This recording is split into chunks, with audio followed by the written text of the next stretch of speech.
Hi, and welcome to the Toon Goons, the podcast in which we take an adult critical perspective into the world of cartoons and animation and analyze how they affect the pop cultural landscape at large.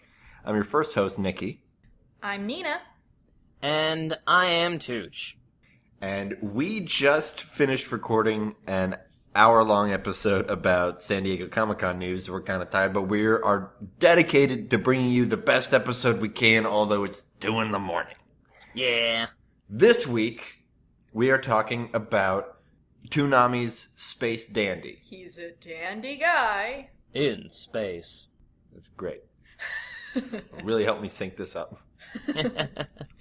Since we just did all that news stuff, we're going to skip that segment this week for this episode because it got its own episode. Yeah, the whole episode. We uploaded it earlier this week. Check it out if you want to know the ins and outs of San Diego Comic-Con 2014 Cartoon Edition. CDCC. C. For cartoons. Oh, right. Good. That was nice. So, yeah, we're just going to get right into the show this time. Yeah, Space Dandy is our first anime on this show. Yeah, and is the conclusion of Impromptu Sci-Fi Month. Accidental Sci-Fi Month. Accidental Sci-Fi Month. Nina, you've done some of your research? Please, help! Nina, please make us respectable and representable. Okay. So Space Dandy is premiered in 2013. It's an anime series produced by Studio Bones. They're responsible for a lot of shows, but also like Full Metal Alchemist, probably the most mainstream show that they did and did well. Now, did both of them or just the first one? Probably both of them. Probably should get both. Also, Bones. Space Dandy is the newest anime by famed anime director Shinichiro Watanabe. He is most famous for doing Cowboy Bebop, which if you've spent any time on Adult Swim or Toonami, you're probably familiar with. It's been on over the years. It actually just started airing again this week. It's a staple. Mm-hmm. Anime Western, noir space Western. And this is sort of a successor to that in a sense. What you described it to me and made me understand what it is perfectly is that Space Dandy is to Cowboy Bebop what Gurren Lagann was to Evangelion. Yes. But made by the same guy who made Bebop. So he's taking the piss out of himself. Yeah, definitely. Which is and always everything great. Else too. Yeah. Any UK listeners, did I use that correctly? That expression doesn't make any sense. Well, I think you used to, right? Your language is dumb. We fixed it. Oh, I'm sorry. Jeez, don't. Okay. I'm cutting this out. Cut that out. Okay. You cut that out. Officer Cosgrove's come to tell you to cut it out. He's also the guy, Watanabe is also the guy responsible for Samurai Champloo, which is one of the few animes I've seen all of. It's pretty great. I like it. Watanabe has... hip-hoppy. His style is known for... He likes to mix Western and Eastern influences, specifically musical influences. Mm-hmm. Bebop had bebop. Jazz. Samurai Champloo had hip-hop and rap. Kids on the Slope, which was his latest show, it was a... Before this. Yeah, it was based on a manga. It's actually kind of a shoujo. It's a coming-of-age story, a period piece about kids in, like, the 50s or 60s in Japan going to school and forming a jazz band. So that obviously had jazz. And then this new show has a lot of, like, disco. And rockabilly. And, kind of music in it. So... The music is very disco. A lot of the aesthetic is rockabilly. Mm-hmm. Yeah, and a lot of those old, like, sci-fi, like Frank Frazetta type image composition. Yeah. Like the official promotional image that we're looking at the Wikipedia page is like 100% Frazetta. Yeah, like it's the future, but Dandy uses like a space ray gun. Like, yeah, it's the future as the past imagined it. Yeah. I mean, the whole show has a very 50s look to it. Like the ship is called the Aloha Oi. He's got a bunch of tiki bullshit everywhere, which was a big thing in the Americas in the 50s after veterans stationed in Polynesia brought all the stuff back with them. And it was also a staple of Japanese Yankee hoodlum culture. Yeah. Of like the 90s. They would wear pompadours and Hawaiian t-shirts. And that's kind of what Dandy looks like. He's got that look to him. So the premise is really simple. It's a all-out, balls-to-the-wall comedy about this dandy guy in space who's an alien hunter with his his robot friend QT, and a space cat named Meow. Although he claims to not be a cat. No, he's a Beetlejuicean. Yes. Yeah, like Ford Prefect. Yep. So this cat person and Mos Def are the same species. They should hang out, have a drink together. And they basically try to find rare alien species and try to turn them in for a bounty. I'm sorry to interrupt you again, but when was the last time anybody listening to this thought about the Hitchhiker's Guide movie? I don't know. I actually didn't. I actually liked it. I think about it a lot, actually. Yeah. You know, it was... We're talking about this now because we got time because we're not doing news. That movie was alright. Like, a lot of people got on its case for diverting from the book that much. If you know anything about the history of Hitchhiker's Guide, every time Douglas Adams rewrote it for a new medium, it started off the exact... He would change it. The beginning was always the exact same. Mm-hmm. Like, everything before they get on the ship in the movie, like, straight right out of the books. Exactly. And then he would go in different directions. So that was actually accurate to the whole thing. I happen to love Sam Rockwell in that movie. He was fun. Like, cause like they did the whole, they kind of copped out with the whole two heads thing, but whatever. It was fun, and Mos Def was fun. Everybody was fun. All the practical effects were really cool. And Alan Rickman is Alan Rickman, so he's objectively great. The dolphins sing a song. What the fuck? What the fuck, people? I demand a restaurant at the end of the universe. I don't care how long it's been. Do it. And then make it animated so that we can justify having just talked about it. Yeah. Oh, dude, imagine Hitchhiker's Guide fucking cartoon. Yeah.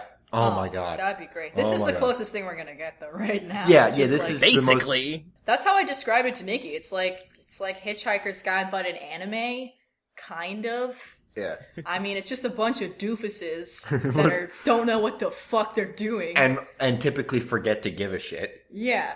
So it's like anime, it's like sci-fi anime adventure, but with like an Adult Swim kind of type of writing, where they can just kill the entire cast, and they'll just be back next week.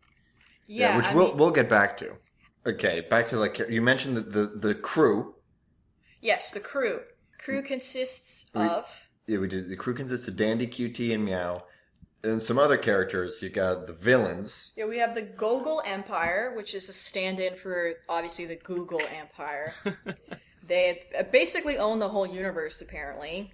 You know, hint, hint, haha. Yeah. And they're at war with the Jicro Empire, which I don't know what that's supposed to be a pun of. But it includes Admiral Perry, who's voiced by Kent Williams. He's like the head honcho of this evil Google Empire. His design is incredible. He's this huge dude, like just cloak with a floating skull on top and rotating around him is like planets. He never moves. And then Dr. Gel is a scientist working. We see him the most. He pilots the Gogol ship that we see a lot, which is shaped like the Statue of Liberty with a ball gag.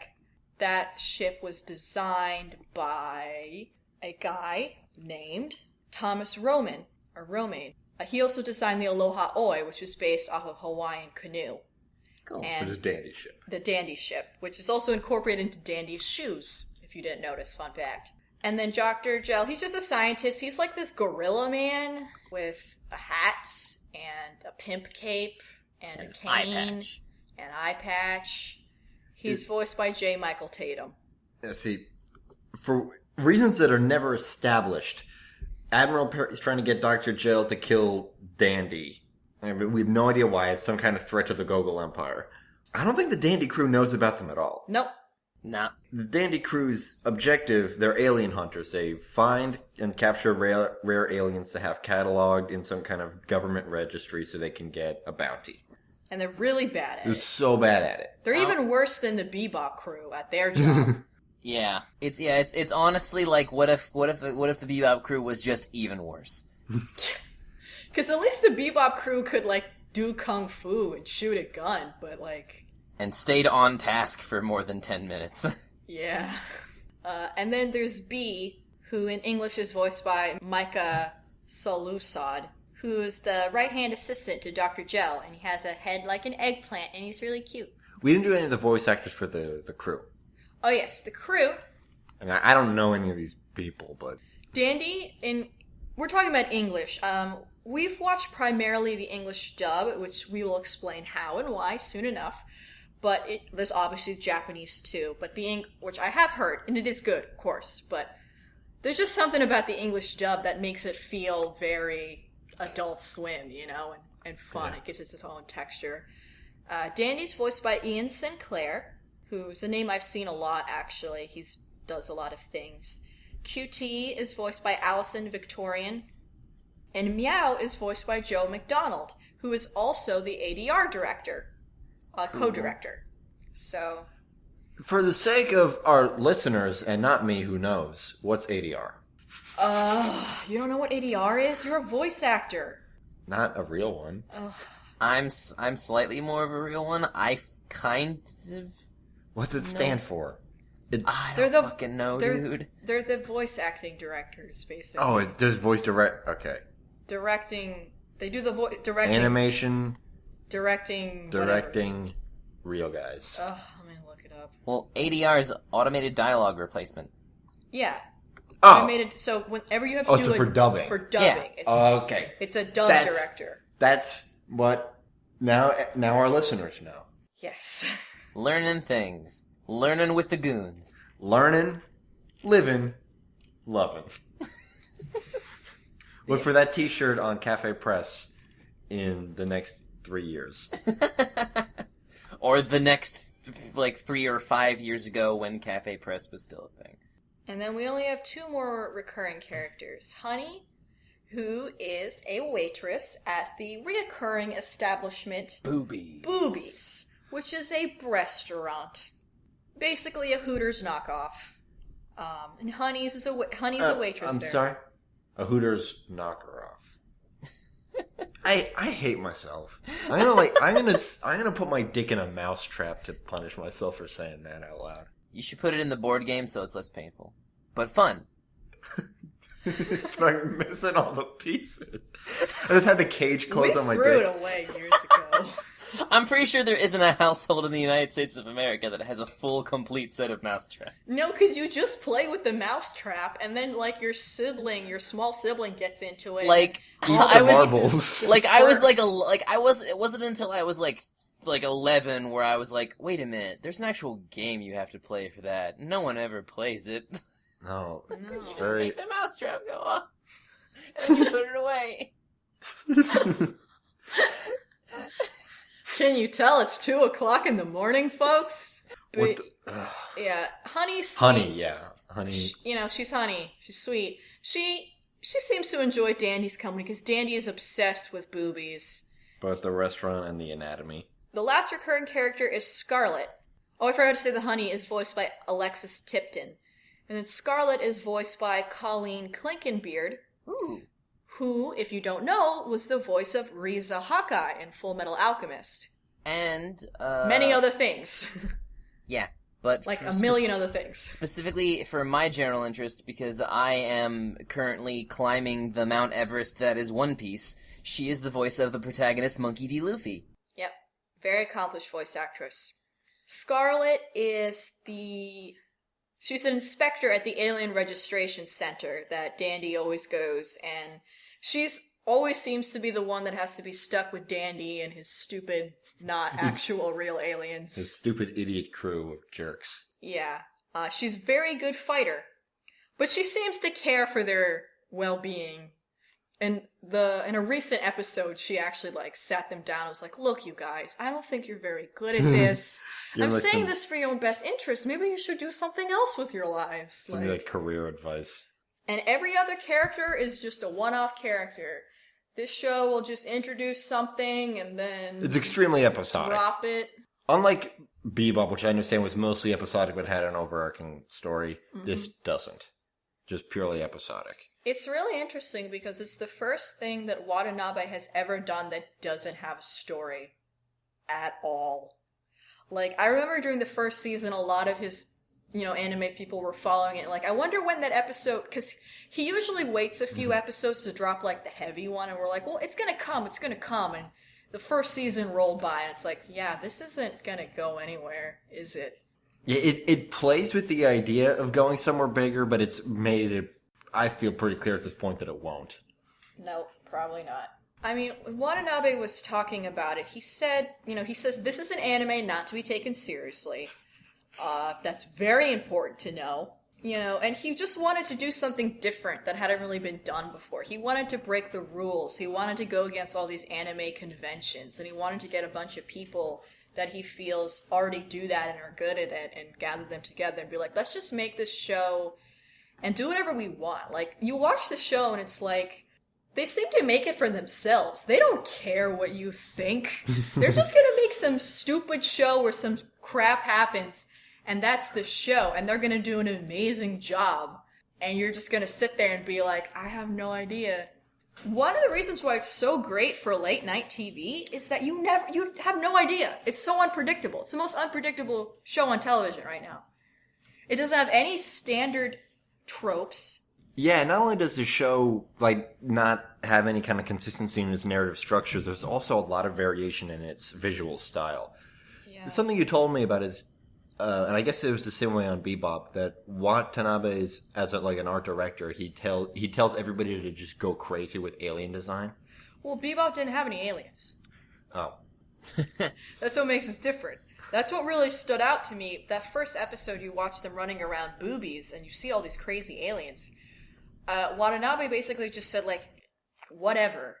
Because he wanted it to look like aliens, So have every artist make what they think an alien looks like and then put them all together. And for him, that was more of, what it would be like. Because if you have, a standard art direction, saying, no, we gotta make sure everything's round or straight or whatever. Kind of I think we mentioned it, Wander. In Wander, the aliens are very diverse, but they all kind of adhere to the same visual style. Yeah. Which is fine.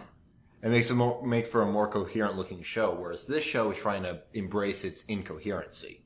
I was gonna say it's comparable to almost Rick and Morty, cause a lot of them can be pretty gross and more inhuman than you expect sentient aliens to be, because we all have this very Star Trek mentality of aliens where it's they're if they're sentient and and they think like us, well, clearly they're just people with shit on their face. Yeah.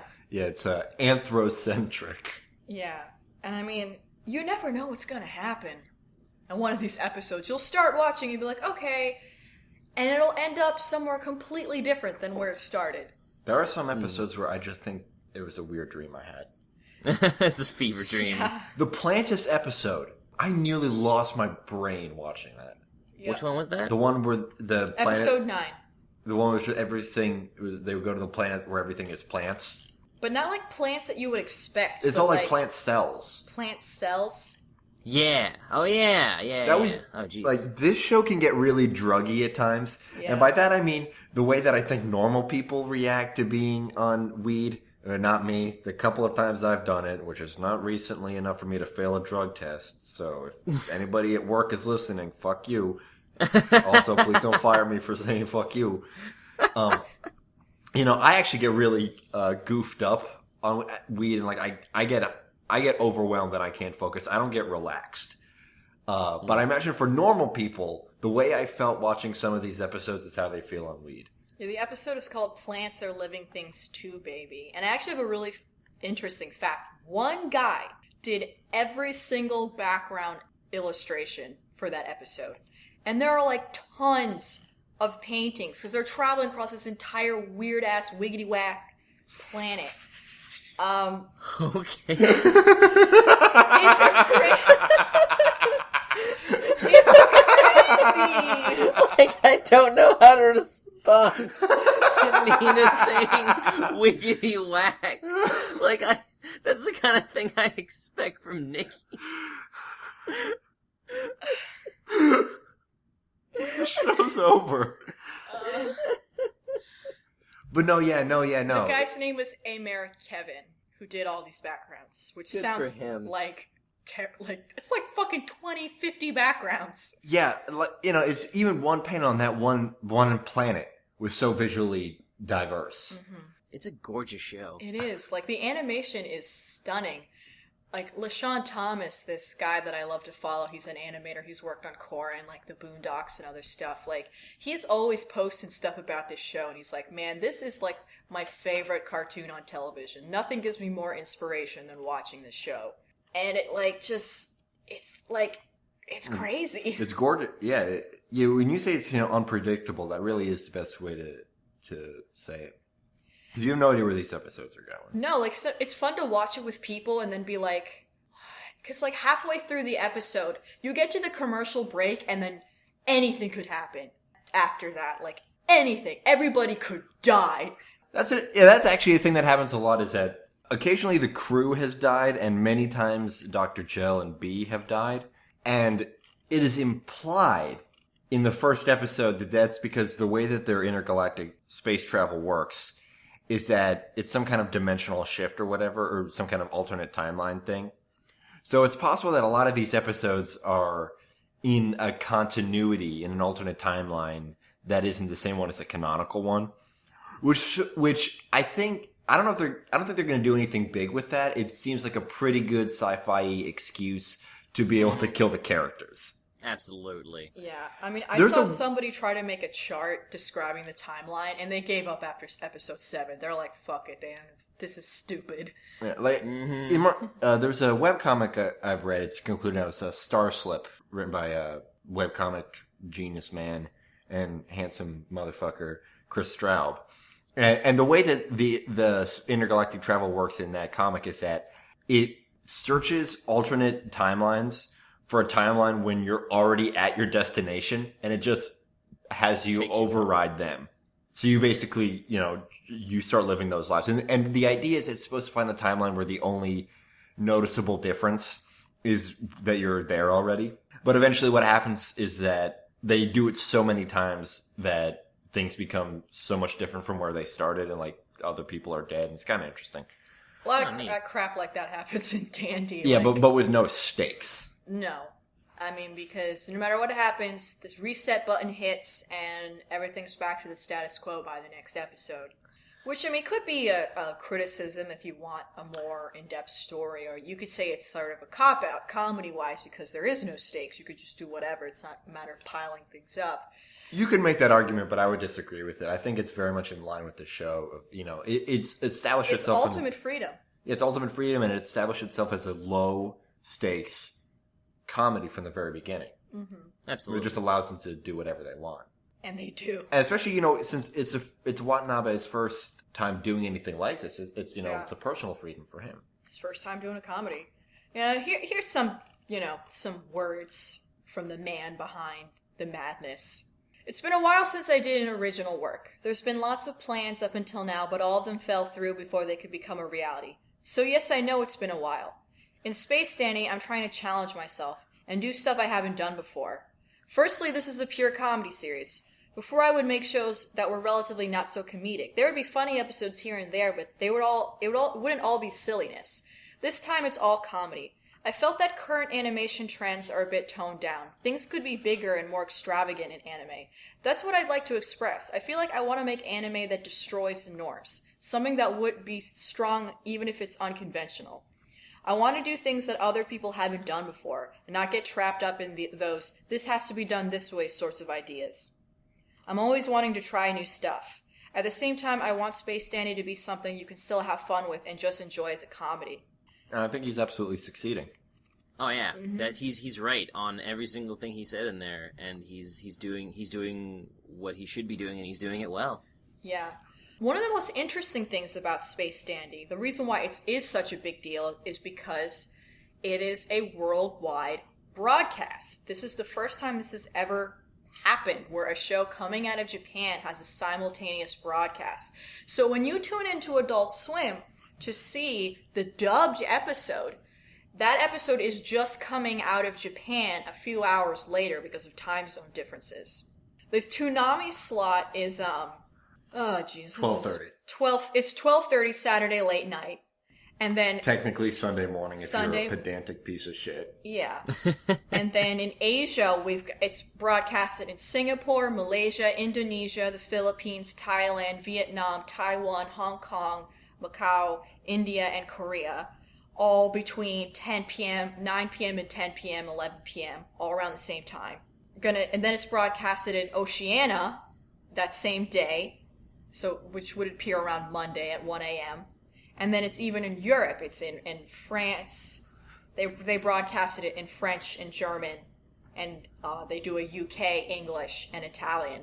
They all about come out at the same time, which is incredible. Like I knew that they were doing mostly simultaneous Japanese and English. I don't know they were also doing European and other Asian languages. That's insane. Yeah, man. And because of the time difference, we in the United States are actually seeing it before they do in Japan. A few hours. America! So, when people say, I only want to watch, dub or sub or whatever, the dub is original, in a sense, because, Watanabe wanted to do this way. The studio wanted to do it this way because, I don't know if we've mentioned this before, but all of Watanabe's stuff has always been more popular in the United States than it has been in Japan. Cowboy Bebop and Samurai Champloo, and they take a lot of influences from the West and American music and American culture, and so does Dandy, and it just sort of made sense to them to make it say, hey, let's let the Americans have something, and then the rest of the world, too. We got it first, baby. And this is on television. This isn't on the internet. It's not even like it's like the Sailor Moon thing where it's a... Because we've had simulcasts on the internet for a while, but not dubbed in different countries across the world on TV. And it's a huge deal. And so a lot of people, when this came out, people were expecting the show to be like this epic, amazing, serious, space opera, crazy thing. And then you turn it on and it's just like alien farts. And you're like, what? This is the anime that they chose to do this with. Not this giant epic, but this stupid... Yeah, not like something like Attack on Titan, which is trying so fucking hard to be the most important thing. Yeah, and I feel like that's become almost I wouldn't call it a criticism because no one cares, but anytime someone talks about Space Danny, they're always like, yeah, honestly, it's not like some big huge deal, it's just, pretty good. And I'm like, but doesn't that make it a big huge deal in itself? That it's not trying to be a big huge deal? Isn't that just a breath of fucking fresh air? That something isn't trying to win every goddamn award for once? Yeah. Can I just calm down and watch some fucking cartoons? Yeah, I mean... and anime in particular is a genre, they're always trying to, create this amazing story that, sucks you in and, is very... Engaging and has challenging and has continuity. And a lot of times it's not challenging at all. But they're always trying to do... And they kind of end up doing the same thing. I've been watching anime for a few years now, and lately, now that we get to see everything simulcast as it comes out in Japan, you see the patterns now, and it gets boring. They do the same things over and over again, the same art styles, the same kinds of characters. Maybe we're more observant of it because it's not our own culture, but it seems like they're very ingrained in their tropes. Yeah, well, it's because of otaku, and both Watanabe and Miyazaki have said not so nice things about the otaku culture and what's expected of anime as a genre. Yeah, Miyazaki said it's destroying it. And so many people got mad and called him a cranky old fuck, but you know what? You know what's a perfect model of otaku ruining the culture? It's American comic books. Yep. American comic books are pretty good. Because American comic book fans are the only people writing it now, so they're all writing it for themselves. They're all... With of course, the exceptions of, people doing good stuff, but especially, in the 90s. Well, DC, that's its problem right now. Yeah, it's just a lot of guys jerking themselves off and stuff. It's publishing fan fiction. Yeah. Yep. And when Watanabe, he said it pretty distinctly. When you're making an anime, if you get all of your inspiration from anime, it's going to lack originality and creativity. So I try to get my inspiration from different genres and other places. As for him, he said he gets it from American movies from the 70s. I think he said specifically, which movie to which movie. What? Timeline? Yeah, the timeline of the movie. I think it was something like... It ends at Tron. It starts from Forbidden Planet and Tron. So, movies between that time period is his primary inspiration for this particular show. Tron is the culmination of all of Western cinema. And he's even saying, like, he's working with a lot of new people, like, young people on the show, and, like, he's requiring them to sit down and watch these old movies, these old American movies, these old Japanese movies, like, these old TV shows, and not just the anime stuff. Yeah. Yeah, it's very important to have if you're a creative person, to have the creative media you're consuming be as diverse as possible. Otherwise, everything just becomes, the creators jerking themselves off for liking what they like. This incestuous loophole slurry of media that's based off of itself. Yeah, that is the fundamental problem in American comic books. Yeah, because it's only taking from itself. And that's what Miyazaki did a comment a while ago, where he was just saying, all these animators, they're only looking at other anime. They're not looking at the world. They don't go outside and look how people move. They just look at anime for their references. And it's like, that's not how to be a good animator. I'm not an animator, but I live in an art school, and a lot of my friends are learning to be animators, and that's what they're learning. And it's like, yeah, you can't just looking at the stuff that comes before you is important, but you gotta look at the rest of the world as a bigger picture too. Even to create a dumb thing like Space Dandy, that's really inconsequential, honestly. Yeah. And have all these crazy creators come out of nowhere and just put all these ideas down, unfiltered in a sense, because they're getting it from other places. It's a work of fucking art. Yeah, I mean... But, because earlier you called it Alien Farts. If the title was Alien Farts, the tone of what I would be expecting would be no different. And there's a lot of talents, like Masaki Yusa had an episode this season. I think it was the one from 2 weeks ago? Yeah, it was... also pretty druggy. Was it the fish one? Yeah, the fish one. Slow and steady wins the race, baby. I just kind of zoned out, and I woke up, and the fish was dead. He directed that episode, wrote the episode, was the animation supervisor, and the storyboard head for that episode. He did everything. On top of already working on that Adventure Time episode that we talked about, and his own show, Ping Pong. Guy's been really busy. Yeah. I gotta watch Ping Pong. Yeah. I need to finish Ping Pong. I love Ping Pong. You gotta make me watch it. So yeah, this anime is really unlike anything... You don't have to know anything about anime, let's put it this way, to have fun with this show. Now, my understanding is if you have watch something like Cowboy Bebop, it kind of adds a layer to it because you can see how it's, subverting. Yeah, I mean, and it references a lot of sci-fi shows, including anime sci-fi shows. Including Cowboy Bebop. And the first episode of this season even parodied Attack on Titan. Like, knowing some things about anime can be fun. And Dragon Ball. And Dragon Ball. But then also Michael Jackson. Like, it's a potluck. Like, you can get anything. So maybe we should just talk about the episodes that we really like. Well, I think that first episode is really good. It sums up everything pretty well. It does. And the animation is beautiful. Like, that crazy scene we're on the planet, and they're, like, doing all that shit. Like, I can't even describe it. No, yeah, like, they put it in the ending credits because it's like, we're gonna make you look at this every time. We worked really fucking hard. Yeah. Like, the first episode just, sets up the show, and then it also sets up the fact that we're going to do anything, because they die at the end. Mm-hmm. And it's just beautiful to look at, and, like, I remember when I was watching that scene when they were in boobies, and there was all the aliens, and this is sort of the origin, like, Dandy already has QT, and he finds Meow, and he thinks Meow is a rare alien. He's not. So they're chasing him in the restaurant. And just the scene of him chasing him with all of these crazy aliens in the background. It's like a sci-fi dream come true to see all these wacky alien designs in such a small screen space, but all dynamic and moving and doing stuff. So that one was a really good start. Like, that hooked me, even though I had no idea what was going on. But, it's just like, whatever this is, I like it. I have a lot of favorites, so maybe we should take turns.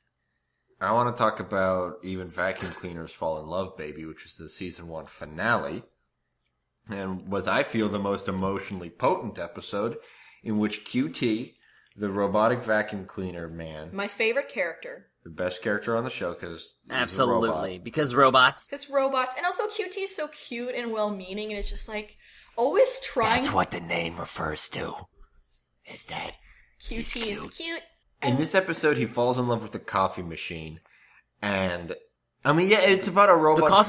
The coffee machine is sentient too. Just putting that out there. Okay. He doesn't just see an appliance and start humping it. Yeah, they're all robot appliances. Like QT is actually just a vacuum cleaner, a very advanced vacuum cleaner. Well, actually, in the setting, he's an outdated model. Yeah, he's an outdated model, and he's actually, because you know how the whole crew is useless. So QT is useless because he's outdated, so he can't install new software and update his systems. Otherwise, he'll crash. Like my actual fucking computer. So the only way to stay alive is to be way behind for him. So he's not always very helpful. But he falls in love. And he learns how to love. And it's super cute. And he has to go on a quest to find her because she gets thrown away. And he turns into a gigantic man. The robots have a revolution. And they form a giant robot and he fights that. And meanwhile, there's like this song in the background that's like all auto-tuned. It sounds like it's sung by that voice from Tupac's California Love. Yeah, I mean, that's another thing about the music. There's like over 20 artists working on the music in this show. Watanabe wanted to have instead of like just having like Yoko Kanno do the score, even though she's amazing. She did Bebop, and she's actually doing his new show. He's doing another show. Good lord. Yeah, it's called Terror and Resonance. It just started, like... Resonance? Resonance, whatever. It just started this month. I don't know. He's just having, like, all of these different artists come in and do these songs. And he said that... He specifically said, I believe, I don't want any of the songs to be composed using instruments or technology invented before, like, 1984 or something like that. So the score is really diverse, but still kind of that funky not techno, but like disco, sort of like the past predicting the future sound. One of my favorite episodes... Toot, you wanna... Oh, yeah.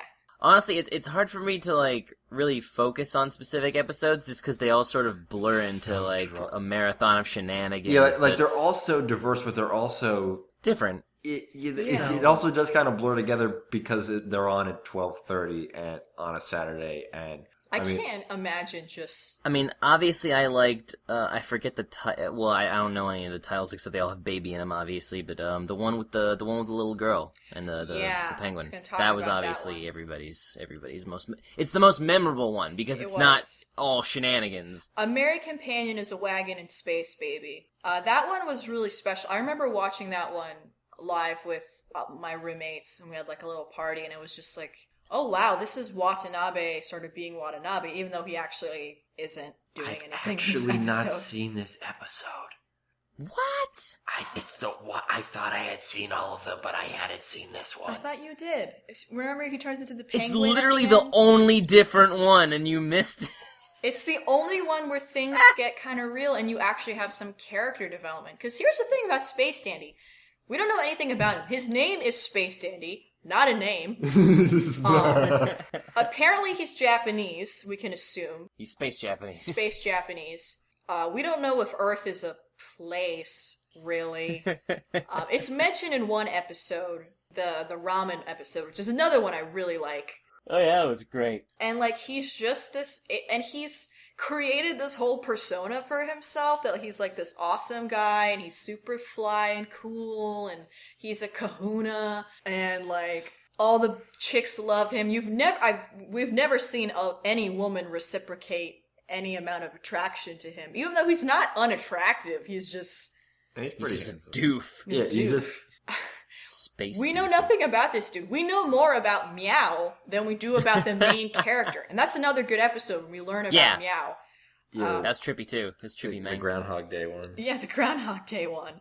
It was called "There's Always Tomorrow, Baby," and it was like they go to Meow's home planet and stay with his parents and his family, and we learn about his family and his father's business and how he always wanted to get away from his planet, but some bizarre MacGuffin. Like cosmic, and they do this a lot. There'll be like some kind of weird Deus Ex Machina of like some kind of energy spike that it's a weird reason to have something interesting happen. Because the universe is super weird and shit happens all the time that has nothing to do with it. Like the same thing in the episode I mentioned where QT grows to like 500 times his size for no reason. Yeah. He's struck by some energy bolt. And the power what of his is this, love. the season 2 finale of Korra? But yeah, and then they just keep reliving the same day over and over again, and then Meow has to like face his hometown and his resentments or whatever. So it's like, QT doesn't have much of a story because QT is just a robot. But we're assuming QT's been with Space Dandy for a long time. So really the real mystery is this Space Dandy, because it seems like he's created so much of who he is. Like, it all seems very artificial and manufactured for appearances, even though, like, nobody pays attention to him. But it also feels like he's been maintaining those false appearances for so long that, it's just what he is. Yeah, it's just become him now. Yeah, he just is the dandy. He's the slave to the booty. That's all there is to it, as far as his depth. But, like you said, in that episode, with the girl, in the episode Mary Companions, A Wagon in Space, he comes across an orphan alien girl. And originally he wants to take her in to get registered because she's a really rare alien. But they eventually go on this road trip and sort of grow to have a little relationship, like a friendly relationship. And we actually get to see Dandy do something nice for somebody else that has nothing to do with babes or whatever. Like, we get these very small moments where sometimes we see him doing, like, human things. Like, in this new season 2, which, started very recently, started in July. There's been only 4 episodes of it. Yeah, the crazy one with the frickin' Skull Kid ukulele puppet man. Puppet Mon. Puppet Mon. He was... Okay, I haven't seen Digimon in like 15 years. I'm pretty sure that's what Puppet Mon was like. He looked more like an evil Pinocchio, but basic. Well, I mean, he looked more like I would say Skull Kid because I'm me. He was like Skull Kid Pinocchio. Yeah. What I'm saying, character-wise, was he more like Puppet Mon? Puppet Mon was sort of like cartoonishly evil. This was pretty by the books, evil Puppet Man. Yeah, whereas this guy was weird. Creepy. It's like, this guy was creepy. This guy was genuinely disturbing. Like, this is too late at night for me to get I collect smiles. And then it ended with space surfing. Which, second time that's happened. But anyway, like, there's a point where Dandy thinks that, like, QT and Meow are, like, dead or whatever, and he's just, like, talking to the guy, the weird puppet guy who did, and he's like, I'm not just gonna let you do this. Like, these are my friends. Like, so he does care. These are my friends, and this is an anime, so nothing is more important to me than my friends. That's also the episode with the capybara people. Yes! I forgot! The new favorite episode. Fuck everything else. Capybara people. Yeah. Oh man. Oh, that reminds me. I was randomly scrolling. I forget what blog I was even scrolling, man. Dude, there's fucking furry porn of them. I'm so disappointed. Yeah, well. I'm not surprised, though. I was just like, oh no. For those of you who don't know, Tooch's favorite animal is the capybara. Because it should be everyone's favorite. They're the world's largest rodents. They're semi-aquatic. They live in, like, marshlands in South America. Yeah, and you can have them as exotic pets, and I want, like, 5. If exotic pets weren't wrong. Bad. Tooch. Oh. Did you give them a kiddie pool in your backyard? They're fine. I know one of your favorite episodes, Nikki. I actually can't, like, bring myself to watch this one again, but the Lonely Pooch Planet baby, the one that has Laika in it. Oh, no. It's got a dog that is actually Laika, and Laika's the saddest thing in all of history. Human history. Oh my god. The worst crime humanity's ever committed, according to Nikki. And that's another episode where you see Dandy kind of be like a real human being. Give this puppy just one last day of having fun. I would like to make a media recommendation. English cartoonist or comic book artist, one of them, both of them, Nick Abadzis, made a graphic novel called Laika about the dog. And it is spectacular, and I cannot recommend it enough. I read it at work one day and broke down sobbing at work. Because luckily nobody came to the pool that day. And Nikki cries maybe once a year. I do. No, really. Yeah, and it's not like a point of pride or something. It's just like... He doesn't. It's really bad. It's really bad every time it happens. And I'm actually way overdue. I need to watch like a sad dog video or something. Yeah, but we haven't actually explained specifically what Laika is. Yeah, I was gonna say. I thought everybody knew because it's the most important thing to me. Laika is a dog that the Russians... It was the first animal in space. It's Yeah. a little dog that the Russians sent into space to test... On Sputnik 2 to...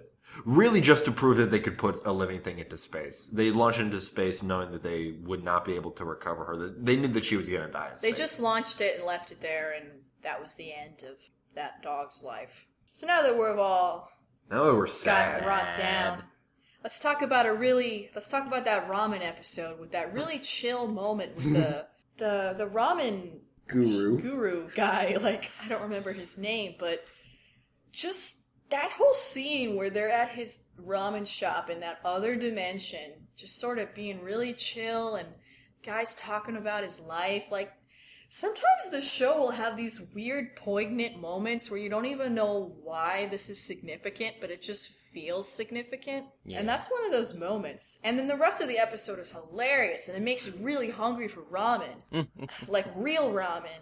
The show does food porn pretty good a lot. Oh, like that yeah. that Yuasa episode started off with they're just walking like through food, like a black It's like abyss. a food court, yeah. Which is represented by just a black abyss with like plates of food floating everywhere.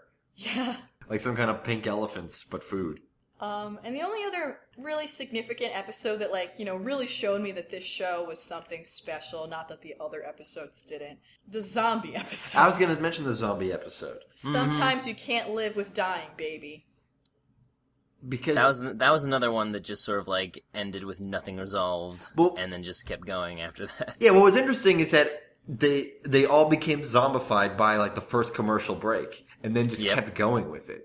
It was you never kind of. Well, some people have done this, but they always try to bring back the element of survivors as well. Yeah. Like the culture of a universe that is entirely zombified. Yeah, whereas this is just like, this is one of the things you can do with having a reset button that has infinite pushes, you know, like, most zombie narratives is all about the fight and the struggle, and after the first commercial break, like, it's over. That's not the point anymore. The point is that, what would the world be like if everybody was a zombie? Like, how would that actually affect things if nobody really cared about preserving themselves or whatever? Like, life insurance and shit like that. Like, Yeah, they take out life insurance policies. and it's really funny. It's hilarious. It's really, because you didn't expect it. I guess we ruined it. Sorry. It's still hilarious. It's still pretty fun. It's still pretty funny. Like, I even got our dad to watch this show. Like, because it's so weird. It's weird, like, you know, you expect anime to be weird, but it's not really in that anime weird where it's like... It's universally weird. Yeah, it's just... It's not that kind of weird, try-hardy anime weird that sometimes I like. I like Guilty Gear. Yeah. And Guilty Gear's definitely got that. Yeah, but it's not like what you expect weird. It's because it's space. It's weird space. Weird aliens. Weird whatever. Cats and Crocs. Yeah, so it's in its second... I love Meow's Crocs. I kind of want to talk about the dub versus the sub a bit. I know that's a big contention in the anime community. I go both ways, honestly. It depends. In this case, I really like the dub because I love the atmosphere it brings. Like, I'm sure there are some things lost, but there's also some things gained because they're able to make jokes about certain things kind of easier, I guess. Like Dandy in both Japanese and English are about the same, actually. Really. Just sort of, you know, modified because the Japanese and the English language are different and people speaking those languages are going to have different cadences. QT is, like, almost the same. The biggest difference to me is Meow, and I really like the English Meow a lot. Like, I love his voice. It's so perfect. Like, I hear these voices coming out of these characters, and they don't sound like a voice. They sound like these characters. Which, you know, if I could say for Attack on Titan, the English dub, I don't feel that way all the time. You very much hear people in the booth doing a voice, whereas with this show, it just feels natural. It just feels like these are these people, and that's what they sound like. I don't have to stretch my belief to imagine it. Yeah, absolutely. The voice work on the show is really super solid, and I guess like that doesn't mean much to me because I'm personally I'll watch subs no problem, but unless a dub is just like, wow, this is just objectively atrocious, I'll probably watch the dub if there is one, just because, like, I don't always want to focus specifically on the thing I'm doing. Sometimes I want to have, like, a second window on the side for, like, browse Tumblr while I'm watching this show or something, and, like, obviously I can't do that with subs. Or with a show that's as visually busy and appealing as Space Dandy, if you don't have to look at the subs as well, you can focus more on the visuals. That too. Yeah. But I've just become accustomed. Oh, so have I. Me too. Subs don't bother me whatsoever. Subs don't bother me. I'm a guy. Fan. I'm a guy who always prefers dubs, and oftentimes a show will come out like, that sounds interesting. I'll just wait for the dub. But I watch a lot of things in both, so I kind of get the comparison. Like, I have all sorts of opinions about the Attack on Titan dub, but the Space Dandy dub is very solid. And it just feels natural. It feels like it was made for the English language. Partially because there's such a Western influence in the show's design. Yeah. And, the show was distributed ahead of time. Yeah, I'm sure they absolutely, like, planned production-wise to be like, okay, like, how's this gonna be in America? Like, 100% they probably thought of that. Yeah, and it translates perfectly, to me anyway. I mean, you can go back and forth and have no problem. Speaking of, like, love for America, Watanabe did most of his announcements for this show. He came to Otakon in Baltimore in 2013 to introduce the show. Didn't he? Yeah, he did, and that's where we got most of our information about it. He flew all the way to the United States for this anime convention to show off this show, because that's how much they know Americans like his anime. I will be at Otakon, by the way. Yeah, I will be outside. But it won't be in Baltimore this year. Nikki will be like standing on the curb outside. Oh, no, that's next year. Is this the last year it's in Baltimore? I had no idea it was no longer going to be. I know it's in Baltimore this year. Tooch and some of Tooch and our voice acting colleagues will be in the convention. I won't be in the convention. I'm going to be having dinner with friends.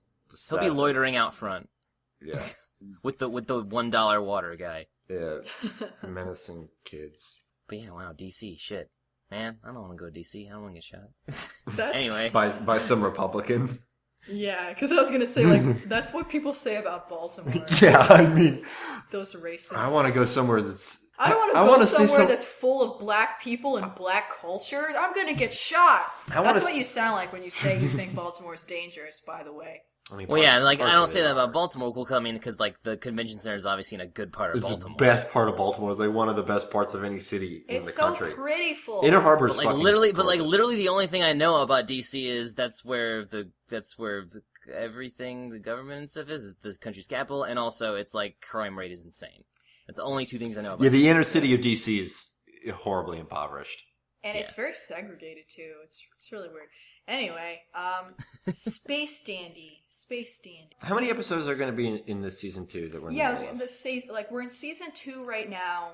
I'm assuming it's going to be the same amount of season 1. So season 1 was a total of 13 episodes. So I'm assuming season 2 is going to be another 13 for a total of 26, which is a standard length for a show. I think that's about like what Bebop had. I'm just curious how they're going to end it, because, like we said, we're kind of going nowhere, which is fine for us anyway.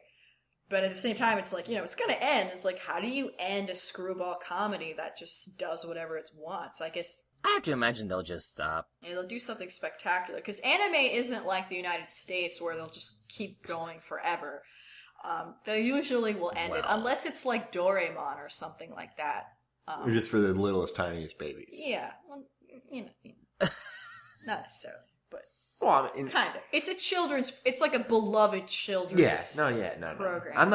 I am not disparaging Doraemon. Anime's always been like one or the other. Anime either ends after a good number of seasons, or it's still going right now to this day, and always will be. Yeah, or like they'll have one series and then they'll end it into like a new series.